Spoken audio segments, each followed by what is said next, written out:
Hello and welcome to The Broken Sword. Today we are looking at the top 5 things we have learned from the Rings of Power teaser trailer. Build me a army worthy of Mordor.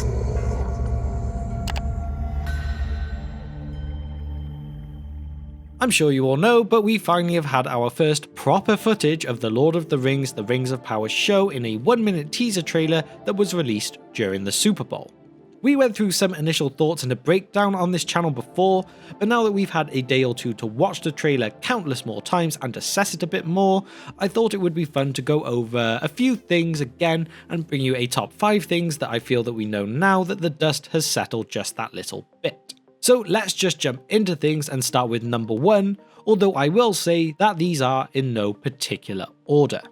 So, number 1. Galadriel is the main character in this adventure. The first line of this teaser is, "Haven't you ever wondered what else is out there?" Well, straight away that tells you, if you did not already know, that this is going to be a story with a great adventure, seeing things, living moments, discovering secrets that the character has never known existed. And what character do we see a lot of? Galadriel. Morvid Clark's Galadriel has been very front and centre of everything Amazon has put out so far, and of course that is going to be very deliberate.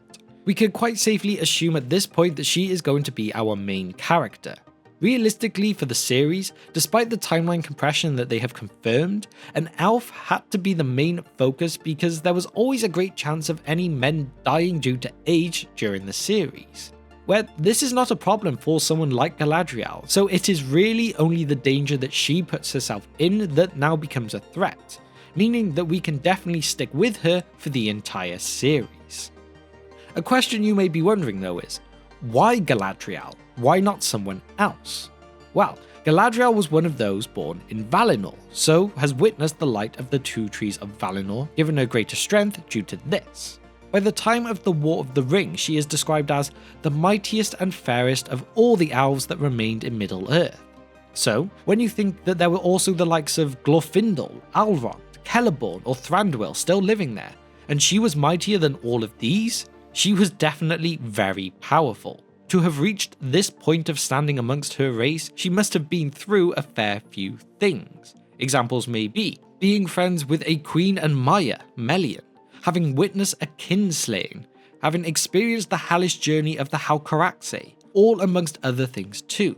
Therefore, putting her front and centre gives us the chance to go along with the journey of how she reaches this level of respect amongst all of those that know her within Middle-earth. And of course, with the introduction of the compressed timeline, some of these things may happen not when we expect them, so we may witness things we wouldn't have really thought would happen at those points, but we may see them within the show. Now, I'm not saying I'm fully for this or fully against it, it has to work as an adaptation in itself, so until we see more of it, I will refrain from judgment.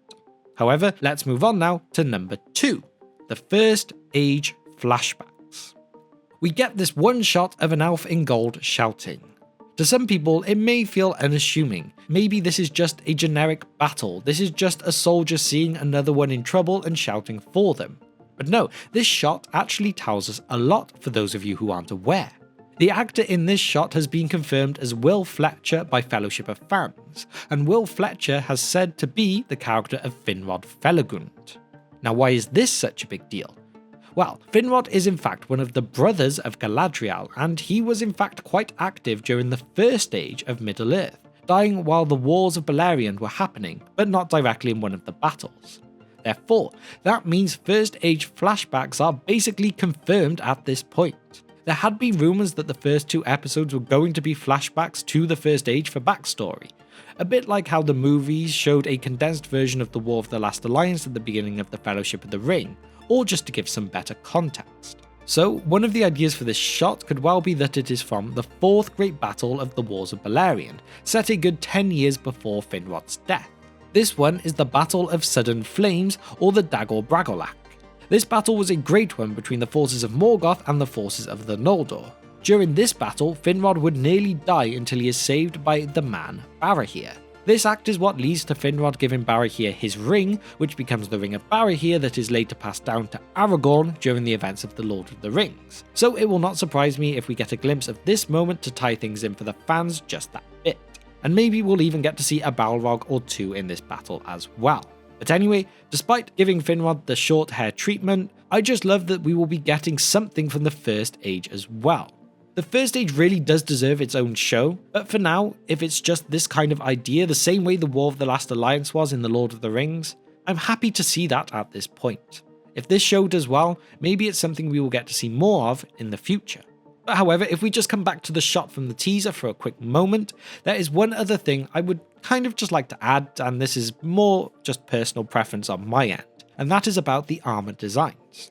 The orc armor looks practical and pretty cool to me. Practical orcs are just a million times better than CG ones, so let's hope that this is the case throughout the show. But on the other hand, the elf armor, although it appears nice in the armor itself, the helmets just feel that little bit boring to me. Elves are supposed to be these elegant and almighty beings that want everything to be beautiful, so I feel from this shot at least, a little underwhelmed by it. I mean, when you compare them back to those elven designs we get from The Lord of the Rings, having a plain flat helmet for an elf just doesn't feel quite right.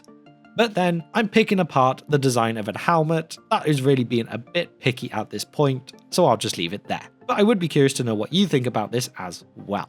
So now, let's move on to number 3, that the Dwarves Are Strong. With there being such a focus on Galadriel, it may have left some people wondering, are we just going to focus on elves really, or will the dwarves get some love and attention too? Well, of course, everyone seems to know about TEASER at this point, for better or for worse, but as well, we also get shots of Prince Durin IV too. When we meet the dwarves in The Lord of the Rings, there are far fewer of them left, and those that are there are generally just fighting up in the north. We get to see the realm of Khazad-dûm, however it is in ruins after the Balrog had been woken. Not at the time of the Rings of Power though. We get a quick shot of Sophia Nomvet's Disa singing, and a couple of shots of Owain Arthur's Durin too. This storyline will appear to mix in with Robert Ariamo's Elrond, with Elrond trying to fix relations between these two races. It will be very interesting to see the dynamics between these characters, and I've said it before and I will again, I really cannot wait to see how they show Khazad-dûm in its full glory. I mean, we know how it all ends there, but the journey up until that point will be a great one to witness. I really do hope they do the Dwarven race proud in this show. But now, let's move on to another of the races. As point number 4, the Hobbits, or Harfoots, look like they may play a fairly big role. The young girl in the trailer is a Harfoot, and from the Lord of the Rings On Prime Twitter page, she has been confirmed as Eleanor Nori Brandyfoot, as played by Michaela Kavanagh. These Harfoots are confirmed that they will be the ancestors of the hobbits that we know so well from The Lord of the Rings. We are told from the words of Tolkien himself that hobbits play no role in the big goings-on of Middle-earth until we meet Bilbo and Frodo Baggins in The Hobbit and The Lord of the Rings. So this decision is one hell of a controversial one. The way they appear to go about it is how they say that these Harfoots may not quite be hobbits yet, so perhaps in their heads this does not directly go against Tolkien's words. But come on, they basically do. The showrunners said that they really just could not see Middle-earth without hobbits, so they are introducing them here.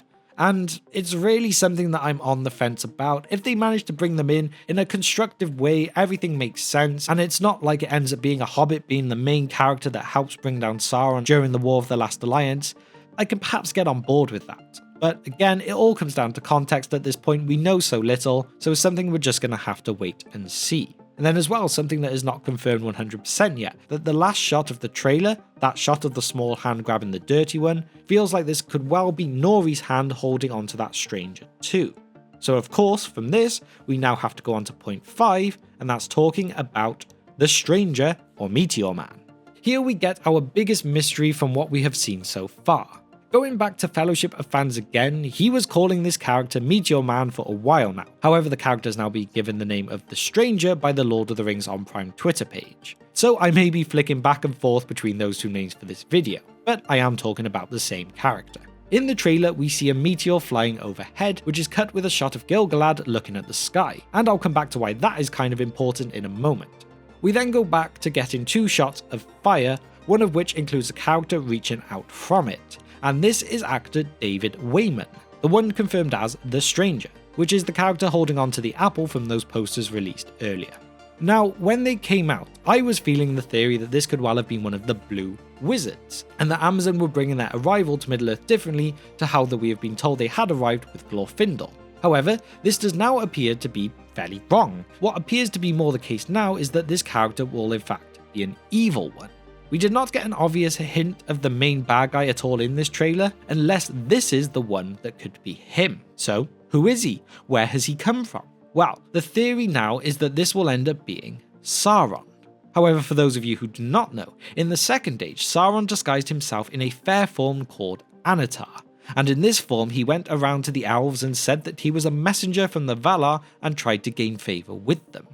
This could well be what ends up happening, but if it does, then Amazon has dramatically changed how this would happen. Nowhere is it ever said that Sauron had amnesia. Sauron was always cunning and planned things out. He purposely chose the Anatar form.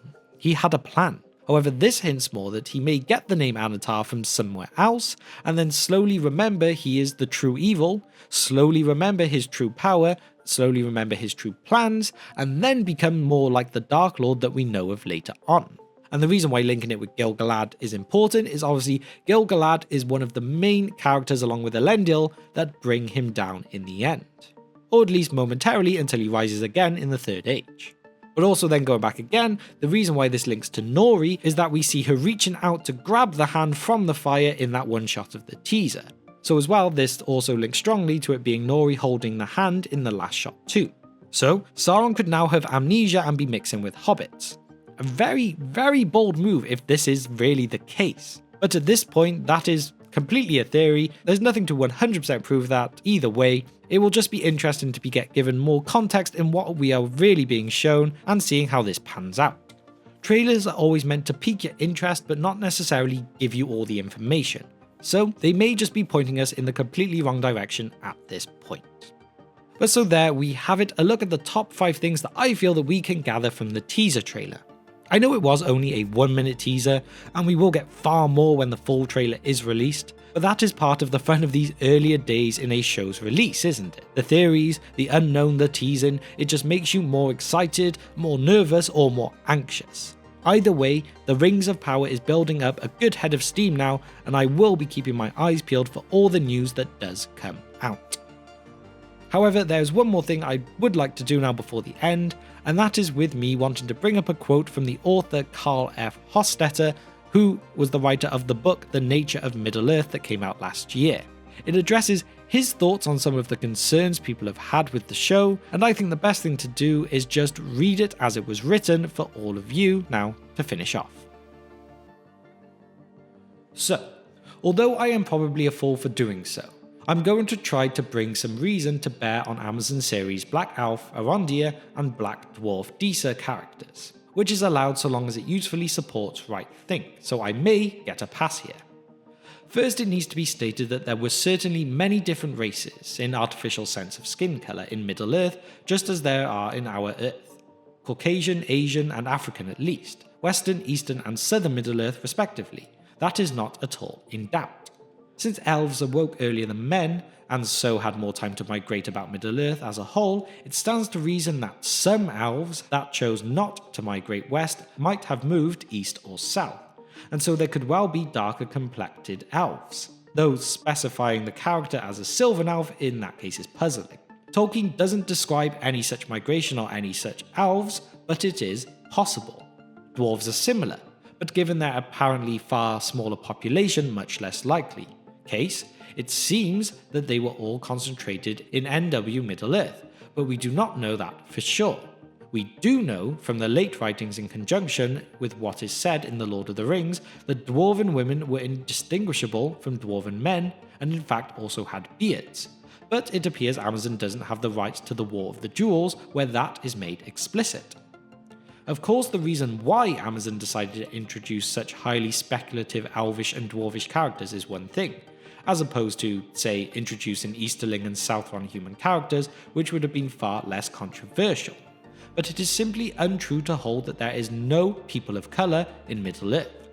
To the extent that critics of Amazon's casting follow this reasoning, it seems to me to be utterly unjust to denounce them as racist. What they care about is, clearly, faithfulness to the source material. To the extent that anyone holds that there were no people of colour in Middle-earth, well, that's just wrong, and that might further be racist depending on the motivation for that belief. But not everyone who questions these things does so for racist reasons. Some, many, most, do so for reasons of fidelity to the source material. Even so, I say to them, let's see what the show itself has to say to account for these seeming anomalies. Now, remember, that is just another person's opinion, but one who has a good footing in the world of Tolkien, and one I believe is worth sharing from such a great author. But I will leave it at there for today, and I will now move on to my question for you all today, and that is, how do you feel now after seeing the teaser? Are you more excited? Are you more worried? Or are you really of no change of opinion at all? Please let me know all of your thoughts and opinions on this in the comment section below. And now, just to finish off, I'd like to quickly mention our other channels that will all be linked in the description below if you'd like to check them out, and also to shout out our patrons. Firstly, our Divine Power tier members of Kevin, Abram and Matt, you are all awesome, and a big thanks to our Fire Demon tier members of Nashith, Denversteel and Gregory, and of course I cannot forget the Wizard Staff tier members of John, Andrew and Finrod Felagund as well. You are all true legends of the Brohirrim. So finally, if you have managed to reach the very end of this video with me today and you've enjoyed what you've seen, then please hit that subscribe button, hit the bell icon too, and why not also drop a like on the video. So thank you once again if you have managed to reach the very end of this video with me today, and I will see you next time on The Broken Sword.